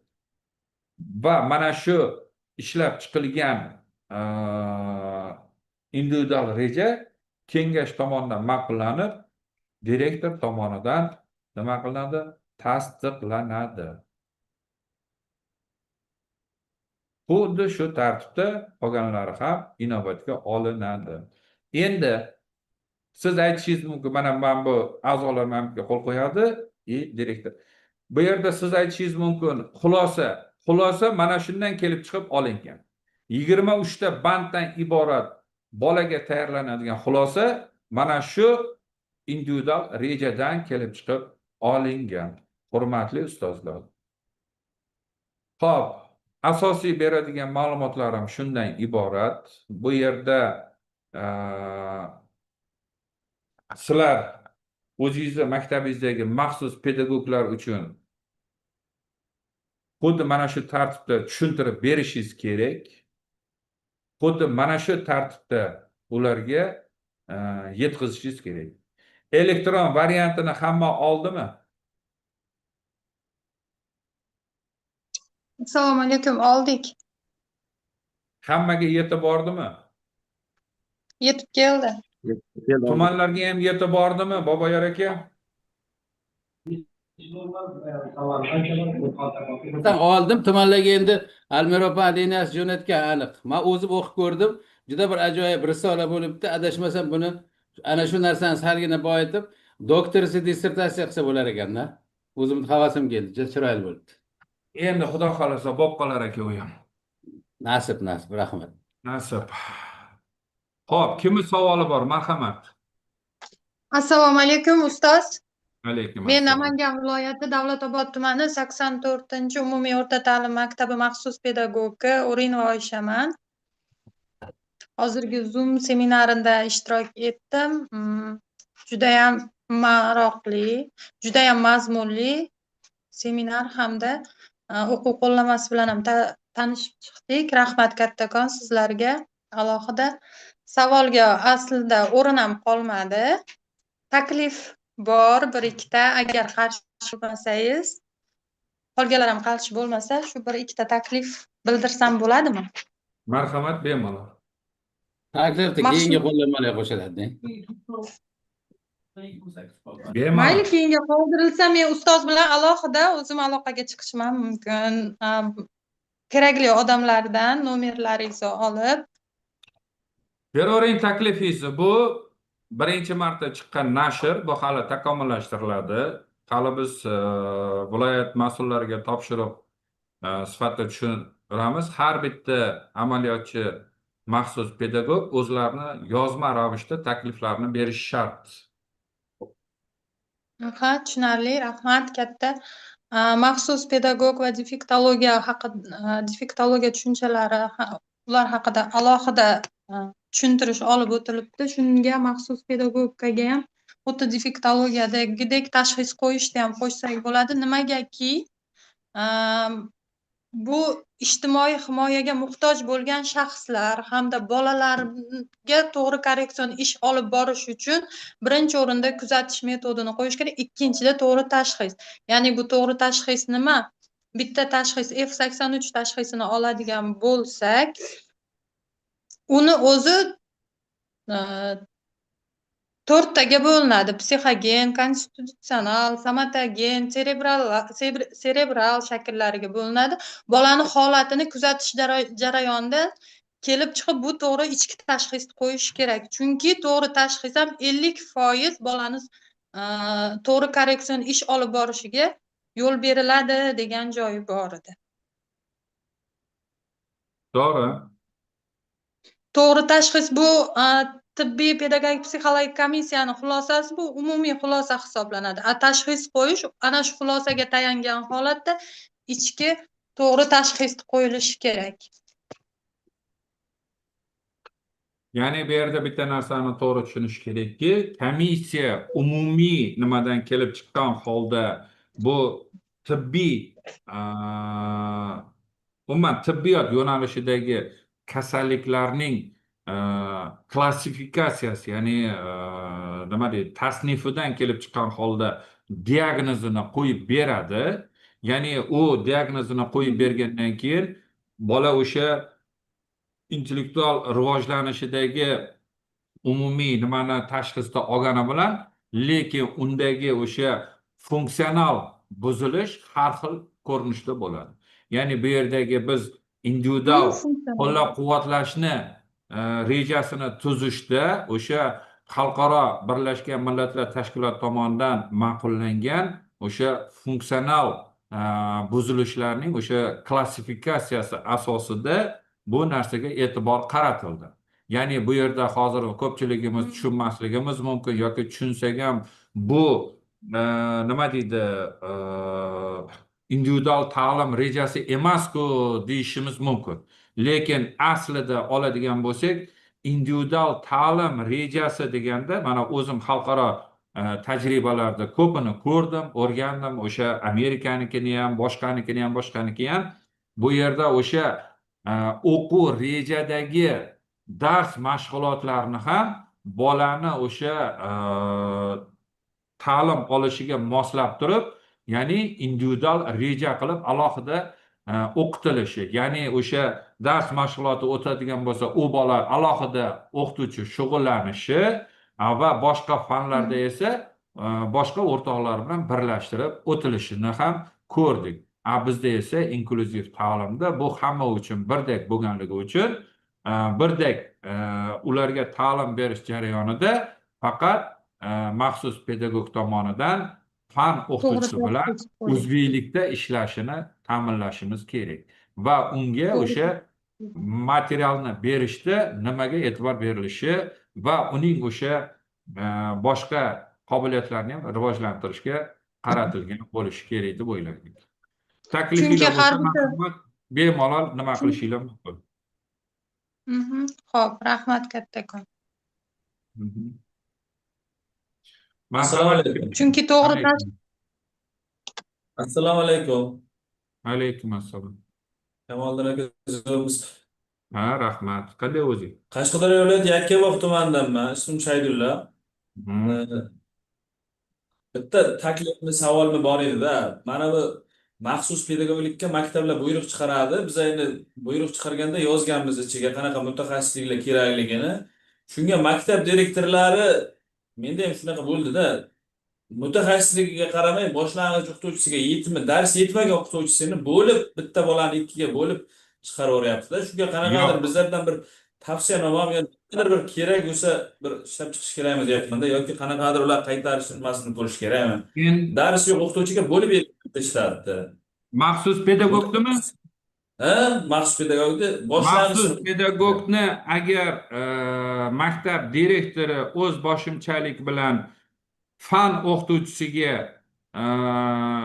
ishga olib bergan bo'lsa, birinchi o'rinda ertaga ishga qabul qilgan yoki vazifani taqsimotini qilib buyruqlashtirib bergan maktab direktori unga ruxsat berib, ya'ni roziligini bergan rayonning bosh iqtisodchisi tekshiruv jarayonida javobini beradi. Endi pedagog qachon olinadi? Pedagog agar maktabga yordamchi xodim shtati ajratilsa, u olinishi mumkin o'sha shtatga. Lekin maxsus pedagog shtatiga defektologiya yo'nalishini bitirgan, ya'ni oligofrena pedagog, surda pedagog, tiflo pedagog, logopediya yoki shu yo'nalishlarda qayta tayyorlovdan o'tgan, ya'ni rasmiy ravishda davlat tomonidan tashkil etilgan qayta tayyorlovdan o'qigan mutaxassislarga berilishi mumkin. Lekin qayta tayyorlovdan o'tmagan, pedagogik ma'lumotga ega bo'lgan o'qituvchilarga beriladigan bo'lsa, siz iqtisodchingizga bemalol aytishingiz mumkin va maktab direktorlariga ham aytishingiz mumkin. Agar sizga bu direktorlar bo'ysunmayap turgan bo'lsa, ya'ni sizni aytganingizga e'tiborga olmayap turgan bo'lsa, tumanda kadri orqali mehnat inspektoriga ma'lumotni kiritib qo'yishingiz mumkin.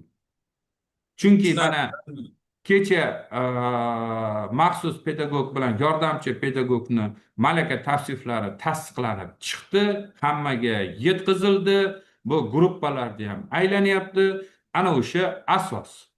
Bundan tashqari O'zbekiston Respublikasi Moliya vazirligi kambag'allikni qisqartirish vazirliklari bilan birgalikda umumta'lim maktablarda tipovoy shtatlarni, ya'ni shtat jadvalini shakllantirishga asos bo'ladigan hujjatda ham bu ochiq oydin ko'rsatib qo'yilgan va 638-sonli qarorni birinchi ilovasiga muvofiq tasdiqlangan nizom talabiga ko'ra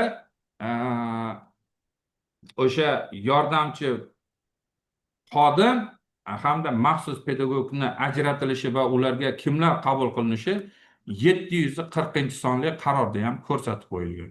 Ana o'sha qarorlar asosida bemalol ko'rsatib, aytib, asoslab berishingiz mumkin. Agar unga ruxsat bergan adliya bo'limi bo'ladigan bo'lsa, adliya bo'limiga ham o'zingizni e'tiroz xatingizni, mudir nomidan e'tiroz xatingizni chiqarishingiz mumkin. tushunarli, rahmat. Xo'p, sog' bo'ling. Marhamat, yana kimda qanaqa savol?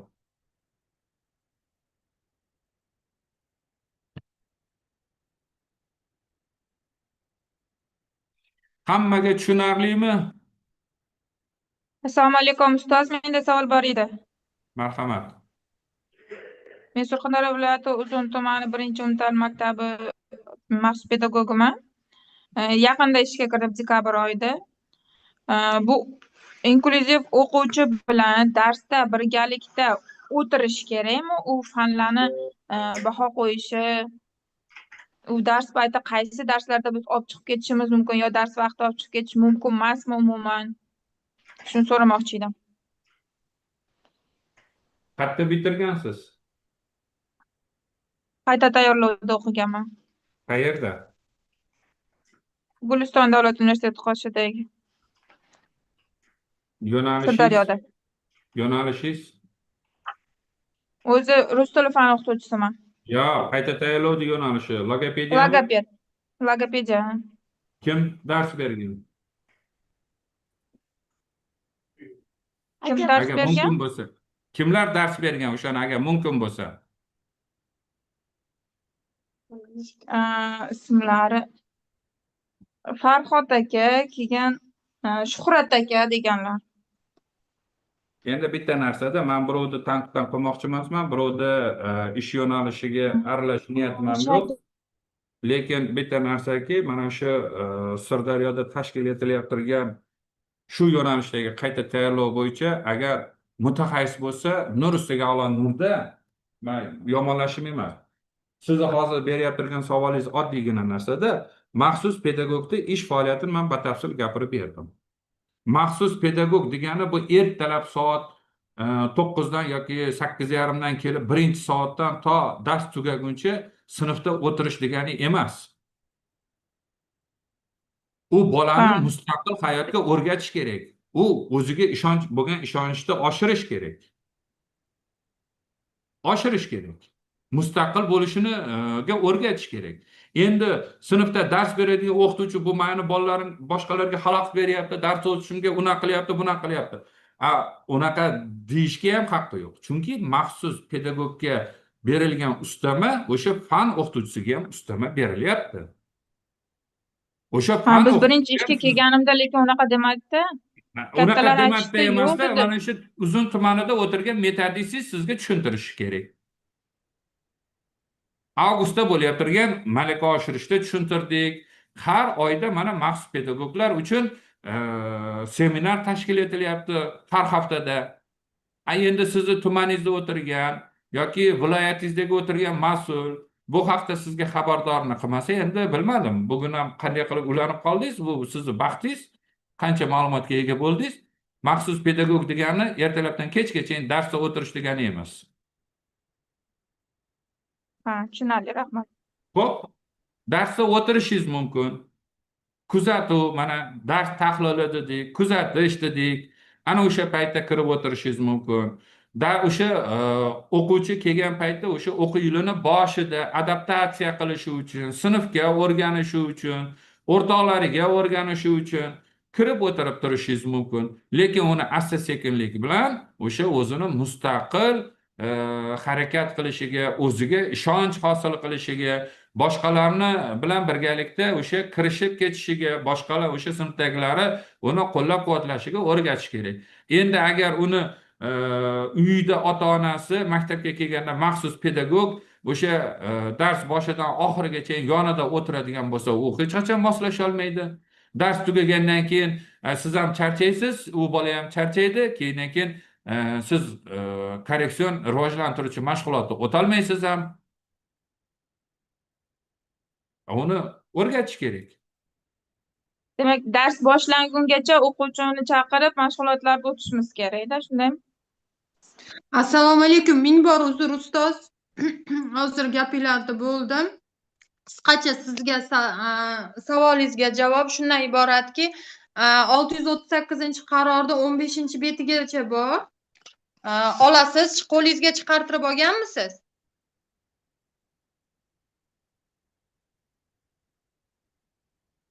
Ustoz. Ustoz endi hozir qo'rqib ketdilar, nima qilmaylar. Uzun Yo'q, tuman 600 metodistsiz shu yerdamilar? Tushunarli bo'ldi. Mas'ullar gaplashib olishadi ekan bundan o'zlari.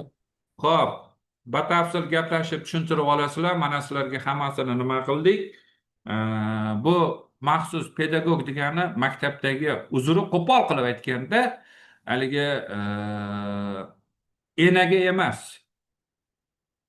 Bolani maktabga qabul qilib olib, sinfga olib kirib, darsni boshidan oxirigacha ushlab o'tirib, undan keyin dars tugagandan keyin qo'lidan yetalab ota-onasiga topshirib yuborish degani emas. Maxsus pedagogda o'ziga biriktirilgan vazifalari bor, qiladigan ishlari bor, hamkorlikdagi ishlari bor.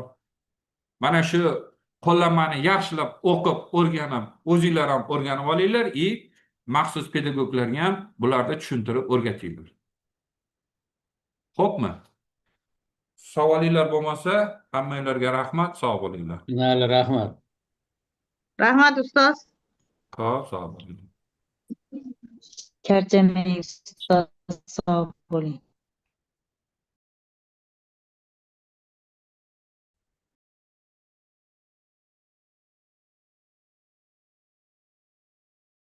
Assalomu alaykum, O'rol aka.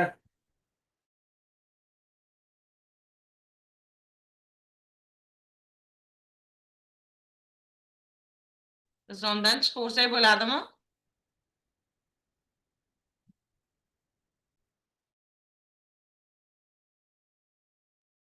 Hazil olib tugadi so'ng.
rahmat.